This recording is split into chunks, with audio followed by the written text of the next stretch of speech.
ఏ క్షణమైనా యుద్ధం జరగచ్చు అనే అంచనాలున్న నేపథ్యంలో అసలు బలాబలాలు ఎంత, సైనిక సంపత్తి ఎంత, ఇండియాకి ఎంత, పాకిస్తాన్కి ఎంత, మనకి వివరించడానికి రిటైర్డ్ ఆర్మీ మేజర్ శ్రీనివాస్ గారు ఉన్నారు. ఆయన అడిగి మరిన్ని విషయాలు తెలుసుకుందాం. నమస్తే అండి, welcome to TV nine studios. నమస్తే మేడం. సో మీకు క్లియర్ కట్ గా ఒక ఐడియా ఉంటుంది ఎవరికి ఎంత బలం ఉంది ఏంటి అనేది, బికాజ్ మీరు ఆర్మీలో పనిచేశారు కాబట్టి. సో మీరేం చెప్తారు అసలు? మనకి ఇప్పుడు ఈవెన్ బయట సోషల్ మీడియాలో కానీ లేకపోతే వేరియస్ పత్రికల్లో కానీ మనకి బయట ఈ స్ట్రెంగ్స్ అండ్ వీక్నెసెస్ ఎవరికి ఎంత ఉన్నది అనేటువంటిది చాలా క్లియర్గా కొన్ని సర్క్యులేట్ అవుతున్నాయండి. ఎగ్జాక్ట్గా మనం దాన్ని ఇన్ఫర్మేషన్ కనుక తీసుకున్నామంటే యాజ్ ఎ డిస్క్లైమర్ నేను చెప్తున్నాను, so that it is not a problem for anyone. So మన దగ్గర ఒక పట్టిక ఉందండి. జస్ట్ పట్టిక కనుక మనం చూసినట్లయితే this information is very much available in social media as well as in media అండి. So that this is not a classified information or secret information, we can discuss, no problem. So India Pakistan కనుక మనం చూసినట్లయితే మనం compare చేస్తే కనుక ప్రపంచంలో 4వ అతిపెద్ద డిఫెన్స్ సిస్టమ్ ఏది అంటే మందండి. First, second, third places America వీళ్ళందరూ తీసుకున్నారు. 4th ప్లేస్లో ఉన్నాం. ఆ కంపారిజన్లో కనుక చూసుకున్నట్లయితే 12th ప్లేస్లో ఉంది పాకిస్తాన్. దీన్ని బట్టే మీకు అర్థమవుతుంది, ఒక క్లాసులో ఉన్నారు, క్లాసులో ఒకరికేమో 4th ర్యాంక్ వచ్చింది, ఇంకొకరికేమో 12th ర్యాంక్ వచ్చిందండి. ఎవరు గొప్ప, ఎవరు బాగా ఇంటెలిజెంట్, ఎవరు బాగా పవర్ఫుల్ అంటే ఆబ్వియస్లీ వీ కెన్ టెల్. ఇక్కడే మనకు తెలిసిపోతుంది India is the 4th largest defence system. చాలా క్లియర్ గా ఉందండి. ఫస్ట్ సరే డీటెయిల్డ్ అనాలిసిస్ కి వెళ్దామండి. సరే ఎప్పుడు కూడా ఆర్మీలో ఒక మాట అంటూ ఉంటారు, ఏక్ గోలీ ఏక్ దుష్మన్. అంటే మనం ఒక సైనికుడు కాల్చి ఒక బుల్లెట్ కాల్స్తే ఒక శత్రువు చనిపోతాడు అని చెప్పి. ఆ విధంగా చూసుకున్నా సరే మన దగ్గర 14,55,440 యాక్టివ్ డిఫెన్స్ పర్సనల్ ఉంటే వాళ్ళ దగ్గర 6,54,000 మంది ఉన్నారు. ఈవెన్ సగం మంది కూడా లేరు కదా. ఇప్పుడు అంటే దీన్ని బట్టి మనకి ఏం అర్థం అవుతుందండి, మనం ఒకరిని చంపినా సరే మనం ఆల్మోస్ట్ ఆల్ ఇంకా వాళ్ళ ఒక శత్రువుకి మనం 2.5 ఉన్నామండి. ఒక్కొక్కరిని చంపినా కూడా మనకి సగం మంది మిగిలి ఉంటారు. వాళ్ళు చంపడం పక్కన మనం వాళ్ళని అటాక్ చేస్తే వాళ్ళు ఎవరు ఉండరండి, అసలు అక్కడ ఎవరు ఉండరు.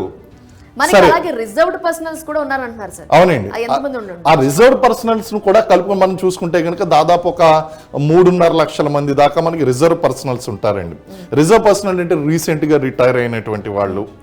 అలాగే మనకి police forces, paramilitary forces, police forces, home guards, NCC వీళ్ళందరూ కూడా డిఫెన్స్ లైన్స్ లోకి వస్తారండి. First line defence, second line defence, third line defence, fourth line defence. ఇంత పెద్ద నెంబర్ జస్ట్ యాక్టివ్ గా ఉన్న వాళ్ళే. రిజర్వ్డ్ నెంబర్ ఇంకా మనం చెప్పలేదండి ఇందులో.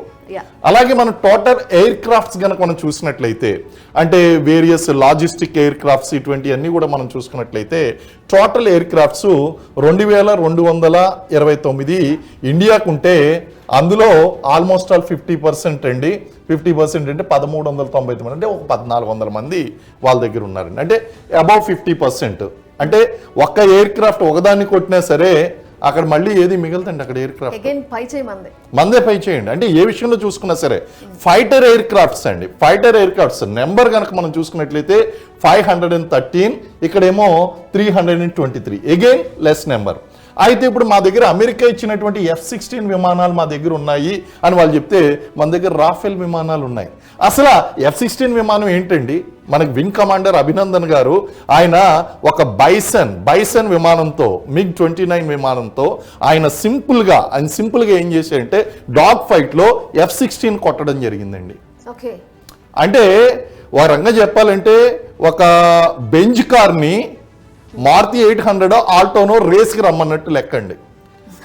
అంత కెపాసిటీ ఉన్నటువంటి మన యొక్క ఇండియన్ ఎయిర్ ఫోర్స్ దగ్గర ఇప్పుడు రాఫెల్ విమానాలు వచ్చినాయి అంటే F-16 ఎక్కడ పోతుందండి? అమెరికా నుంచి కొనుగోలు చేయడం జరిగింది. అయినప్పటికీ కూడా మన దగ్గర రాఫెల్ విమానాలు ఉన్నాయి. అంతకు మించినటువంటి సుశిక్షితులైనటువంటి పైలట్స్ ఉన్నారండి. మన వాళ్ళకి బైసన్ ఇచ్చినా సరే ఆ యొక్క F-16 కొడతారండి. సో మన దగ్గర ఉన్న ఎయిర్ క్రాఫ్ట్లు, ఫైటర్ ఎయిర్ క్రాఫ్ట్లే చాలా స్ట్రాంగ్ అని చెప్పొచ్చు. చాలా స్ట్రాంగ్. దానికి మించినటువంటి చైనా నుంచి తీసుకొచ్చిన చెంగ్డు 7S అట. అవును, చెంగ్డు అనేటువంటిది కూడా వీళ్ళందరూ ఎన్ని తీసుకురండి. అక్కడ ఎయిర్ క్రాఫ్ట్ కి మనకి ఉన్నటువంటి డిఫరెన్స్ ఏంటి అంటే మన దగ్గర ఉన్నటువంటి air force personal highly trained and skilled అండి. కాబట్టి మన వాళ్ళకి F-16 అవతల నుంచి హైలీ టెక్నాలజికల్ F-16 ఉన్నా మనకు ఆఫ్ కోర్స్ మన దగ్గర ఈ యొక్క రఫేల్ దసాల్ట్ విమానాలు ఉన్నాయి. ఓకే, అవి సరిపోలేదు అనుకుందాం. ఈవెన్ బైసన్తో కూడా వాటిని కొట్టగలమండి మనం. So there is no problem at all. ఆ విధంగా కూడా ఎయిర్ ఫోర్స్లో కూడా మనదే అడ్వాన్స్డ్ ఉన్నాయండి. అలాగే మనకి నార్మల్ హెలికాప్టర్స్ పర్సనల్ని వీటిని మూవ్ చేసేటువంటివి 899 ఉంటే వాళ్ళ దగ్గర 373 ఉన్నాయి. సో లాజిస్టిక్స్ ప్రకారం చూసుకుంటే కనుక ఈ లాజిస్టిక్ క్యారియర్స్ ఏదైతే ఉన్నాయో ఈ ఎయిర్ క్రాఫ్ట్ హెలికాప్టర్స్ ఈ రెండు కూడా మనకి లాజిస్టిక్స్ లో సప్లై చైన్ లో సుప్రిమసీ. అయితే అటాకింగ్ ఎయిర్ క్రాఫ్ట్స్ కనుక మనం చూసుకున్నట్లయితే అటాకింగ్ ఎయిర్ క్రాఫ్ట్స్ మనకి 80 ఉంటే వాళ్ళకి కేవలం 57 మాత్రమే ఉన్నాయి. అటాకింగ్ ఎయిర్ క్రాఫ్ట్స్ అంటే ఇక్కడ ఈ నార్మల్ హెలికాప్టర్స్ ఏదైతే ఉన్నాయో అవి పర్సనల్ ని మూవ్ చేయడం కోసం, లేదా ఎవరైనా గాయపడ్డారంటే గాయపడినటువంటి వాళ్ళని తీసుకెళ్ళడం కోసం, మెటీరియల్ ని తీసుకువెళ్ళడం కోసం, దానికోసం ఉపయోగపడేటువంటివి ఇవేంటి అంటే అటాక్ ఎయిర్ క్రాఫ్టర్స్ అండి. అటాక్ హెలికాప్టర్స్ అంటే ఇవి ఎలా ఉంటాయంటే ఇవి యాక్చువల్గా బాంబులు క్యారీ చేస్తాయి. అలాగే దీంట్లో ఆటోమేటిక్గా ఫిట్ చేసినటువంటి పెద్ద పెద్ద బుల్లెట్స్ ఉంటాయండి. వాటితో మొత్తం బంకర్ని డిస్ట్రాయ్ చేయొచ్చు, పర్సనల్ని డిస్ట్రాయ్ చేయొచ్చు, మాబ్ని డిస్ట్రాయ్ చేయొచ్చు అండి. అటాక్ హెలికాప్టర్స్ చాలా బాగుంటాయండి. ఇవి హైలీ పవర్ఫుల్ అనమాట అండి. ధ్రువ్ కానీ లేకపోతే అపాచీ ఇవన్నీ కూడా మనం చూసుకున్నట్లయితే వాళ్ళ దగ్గర కేవలం 57 ఉన్నాయండి. ట్యాంక్స్ విషయం దగ్గరికి వచ్చేసరికి ట్యాంక్స్ చాలా ఉన్నాయంటుందండి. ఖలీదు మన దగ్గర ఉన్నాయి కదండి. భీష్మా ఉంది మన దగ్గర, T-72 మన దగ్గర భీష్మా ఉంది. లేకపోతే అడ్వాన్స్డ్ ఆర్మర్డ్ వెహికల్స్ అన్నీ కూడా ఉన్నాయండి మన దగ్గర. సో ఆ విధంగా ట్యాంక్స్ మనం చూసుకున్నట్లయితే 4200 ట్యాంకులు మన దగ్గర ఉంటే అందులో ఆల్మోస్ట్ మళ్ళీ సగం 2627 మాత్రమే ఉన్నాయండి. అంటే ఏ నెంబర్ అయినా మీరు చూడండి ఇక్కడ చాలా తక్కువగా కనిపిస్తుంది. ఆర్మర్డ్ వెహికల్స్ అంటే ఇప్పుడు BMP వెహికల్స్ అని, అలాగే మొత్తం అన్ని వెహికల్స్ కలిపితే కనుక 148,594 ఉంటే వాళ్ళ దగ్గర 17,000 మాత్రమే ఉంది.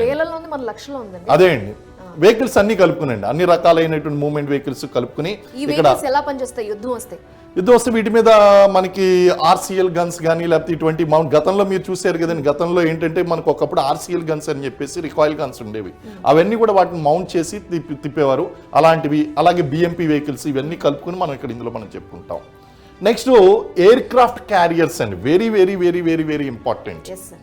ఎందుకంటే ఇప్పుడు మన ల్యాండ్ బార్డర్ ఒకటే మనకి ఇంపార్టెంట్ కాదండి, ఇక్కడ సీ బార్డర్ అనేటువంటి చాలా ఇంపార్టెంట్. ఇప్పుడు సీ మనకి చూసుకుంటే కనుక 3 వైపులు నీరే ఉందండి.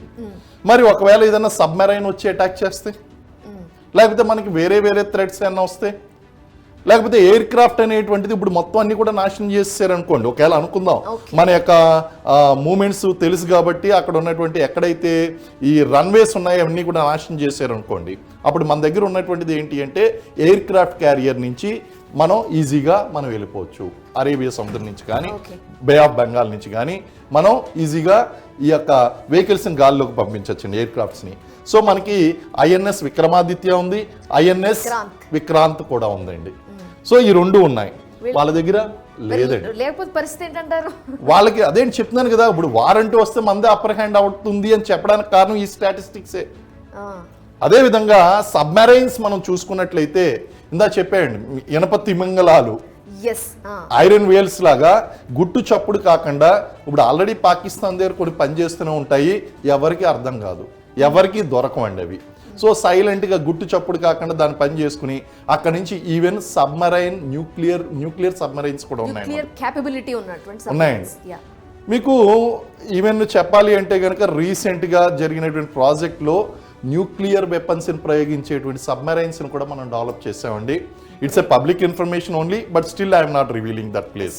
ఇప్పుడు ప్రజెంట్ సమయంలో ప్లేస్ నేను రివీల్ చేయడం లేదు, బట్ ఎవ్రీబడి నోస్ అది ఎక్కడ ఉంది ఏంటి అనేటువంటిది ఈవెన్ గూగుల్ నుంచి కూడా తెచ్చుకోవచ్చు అండి అది. But still I'm not telling that name, అదే అనమాట అండి. నెక్స్ట్ సబ్మెరైన్స్ 18 ఉంటే వాళ్ళ దగ్గర 8 ఉన్నాయండి. నెక్స్ట్ డిస్ట్రాయర్స్ కనుక చూసుకుంటే ఇదేంటి ఫ్రిగేడ్ వెహికల్స్ ఉంటాయండి. డిస్ట్రాయర్స్ అండర్ వాటర్ కదండి, అబౌవ్ వాటర్ అండి. ఇవి ఏంటి అంటే మనకి వార్ షిప్స్ ఇలా పనిచేస్తూ ఉంటాయండి. ఈ వార్ షిప్స్ చూసుకుంటే మనకి 13 ఉన్నాయండి, వాళ్ళ దగ్గర 0 అండి. సో ఆ విధంగా మనం చూసుకున్నట్లయితే వాళ్ళకు ఉండొచ్చు చిన్న ఉండొచ్చు, దీని కంపారిజన్తో ఈ టైప్ ఉన్నటువంటి 0. సో ఏ విషయంలో అయినా సరే చూసుకోండి. అందుగురించే వరల్డ్లో వాళ్ళది 12వ ర్యాంక్లో ఉంది డిఫెన్స్ పవర్లో, మనది 4th ర్యాంక్లో ఉందండి. సో యుద్ధం వస్తే భయపడాల్సింది మనం కాదు ఎట్టి పరిస్థితుల్లో కూడా. కానీ వాళ్ళు ఏమంటున్నారు, యుద్ధం వస్తే న్యూక్లియర్ వార్ హెడ్స్ ఉన్నాయి మా దగ్గర, న్యూక్లియర్తోనే సమాధానం చెప్తామని చెప్పి ఆ దేశ రక్షణ మంత్రి మాట్లాడుతున్నాడు ఆసిఫ్. ఇప్పుడు బలహీనుడు ఏం చేస్తాడంటే మన నా దగ్గర వెనకాల పలానాది ఉంది, పలానా వాడు ఉన్నాడు అని చెప్తాడండి. వాడి స్ట్రెంత్ వాడికి తెలుసండి, ఎందుకంటే వాడు ఒక్కడే ఢీకొనలేడు. ఇప్పుడు నా వెనకాల న్యూక్లియర్ వెపన్స్ ఉన్నాయి అంటే అక్కడే వాళ్ళ బలహీనత అర్థం అవుతుందండి.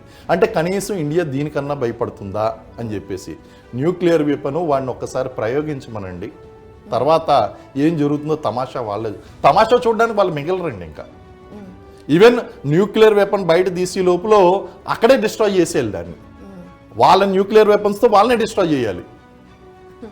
ఆ విధంగా మన దగ్గర కూడా ఉన్నట్టే కదండి, అప్పుడప్పుడు దానికి మించి ఉన్నాయండి మన దగ్గర, దానికి మించి ఉన్నాయండి. న్యూక్లియర్ ప్రొలిఫరేషన్ ఎన్పిటిలో మనం చూసుకున్నటువంటి ఒకే ఒకటి నో ఫస్ట్ యూజ్ అన్నాం, నో ఫస్ట్ యూజ్ అన్నాం, అంతే తప్ప మేము ప్రయోగించమనలేదు కదా. నువ్వు ఒకటి ప్రయోగిస్తే మనం 10 ప్రయోగిస్తామండి. 1:10 రేషియోలో వెళ్తాయి మనకి. నాకు అప్పుడెప్పుడో మాత్రమే గుర్తుందండి, ఒకసారి టెస్ట్ చేశారు 1990 అరౌండ్ లో. What is that? పోఖ్రాన్ లో న్యూక్లియర్ టెస్ట్ చేసినప్పుడు అప్పుడే వీళ్ళకి భయపడ్డారండి. అప్పుడే. సో అప్పటి నుంచి కూడా మనం న్యూక్లియర్ వెపన్స్ గురించి మనకి ఉంది, ట్రాక్ రికార్డ్ అయితే ఉంది. ఏదైతే మన ప్రిపరేషన్ ఉన్నదండి, ఈ రోజు చేసినటువంటి ప్రిపరేషన్ కాదు, 3 రోజుల నుంచి చేస్తున్నటువంటి ప్రిపరేషన్ కాదు. సింధు నదీ జలాల యొక్క పరిస్థితితో సహా మనం చూసినట్లయితే ఇది ప్రీ ప్లాన్డ్ ఎప్పటి నుంచో నడుస్తుందండి ఇండియాకి. ఇది ఒక్క రోజులో ఏది జరగడం లేదు. మనం బిల్డ్ చేసుకుని వస్తున్నాం, గత 15-20 ఇయర్స్ నుంచి మనం బిల్డ్ చేసుకుంటూ వస్తున్నాం అండి ఎవ్రీథింగ్. ఎందుకంటే పాకిస్తాన్కి చూడండి, పుల్వామాలో సంఘటన జరిగింది, చాలా గట్టి జవాబు ఇచ్చాం, సరిపోలేదు. ఇప్పుడు మళ్ళీ పహల్గామ్లో జరిగింది, మళ్ళీ గట్టి సమాధానం ఇస్తాం. ఇంకా భయపడాలండి పాకిస్తాన్, పే బ్యాక్ టైం, భయపడాలి. శత్రువుకి ఒక భయాన్ని సృష్టించాలి, మళ్ళీ ఇంకోసారి నేను దాడి చేద్దాం అనేటువంటి ధైర్యాన్ని వాళ్ళకి మిగిల్చకూడదు. కాబట్టి ఖచ్చితంగా మనకు ఉన్నటువంటి సుప్రీమసీ ఏదైతే ఉందో ఇది ఒక సైకలాజికల్ వార్ఫేర్ నడుస్తుందండి. ఇప్పుడు సైకలాజికల్ వార్ఫేర్ ప్రకారం అదే కదా, ఇంత మెజారిటీ ఇండియా కనిపిస్తున్నా వాడు తీస్తున్న వెపన్ ఏంటి, న్యూక్లియర్ అని. న్యూక్లియర్ అందులో కూడా వార్ హెడ్స్ మనకు కూడా ఉన్నట్టుగా, న్యూక్లియర్ వార్ హెడ్స్ వాళ్ళకి 170 ఉన్నాయటండి. ఆ నెంబర్ కన్నా ఎక్కువ ఉండుండొచ్చా? లేదండి, వాళ్ళు చెప్పింది అనౌన్స్ చేసింది అయితే 130 చెప్పారు. మా దగ్గర 130 అని చెప్పేసి ఆయన నెంబర్ రివీల్ చేసాడు. నాకు అర్థం కాదండి, మా దేశంలో ఇన్ని ఉన్నాయి, నెంబర్ ఎలా రివీల్ చేస్తాడండి, నాకు అర్థం కాదు. ఆయన నెంబర్ రివీల్ చేశాడు అంటే అంతకంటే తక్కువే ఉండొచ్చండి, అంతకంటే తక్కువే ఉండొచ్చు. అండ్ దట్ అది యూజ్ చేయాల్సిన అవసరమే లేదు, యూజ్ చేయట్లేదు. యూజ్ చేయాలనుకుంటే రష్యానే వాడేది కదండి. దానికంటే ఎక్కువ మనం రష్యా అండ్ యుక్రెయిన్ యుద్ధం జరుగుతున్నప్పుడు న్యూక్లియర్ వార్ జరగాలంటే రష్యా దగ్గర లేనని ఉన్నాయా? ఎవరి దగ్గర? రష్యా ఎప్పుడు యూజ్ చేయలేదు, ఇజ్రాయెల్ యూజ్ చేయలేదు, ఎవరు యూజ్ చేయలేదు ప్రపంచదే. ఒకటే మన లాస్ట్ సంఘటన జపాన్ మీద పడినటువంటి ఆ లిటిల్ బాయ్ సంఘటన తర్వాత న్యూక్లియర్ వెపన్ అనేటువంటిది ఎక్కడా యూజ్ చేయలేదు. అది లాస్ట్ రిసార్ట్ అండి. అదంటూ జరిగితే యుద్ధానికి ముగింపు, ఇంకా లాస్ట్ అన్నమాట అండి. ఇంకా అవతల వాళ్ళు సర్వనాశనం అయిపోతారు, ఇందులో ఎవరూ మిగలరండి. అదే కనుక జరిగితే ఒక్క న్యూక్లియర్ బాంబు కనుక మన మీద పడినట్లయితే 100ల కొద్దీ పాకిస్తాన్ మీదకి వెళ్తాయి.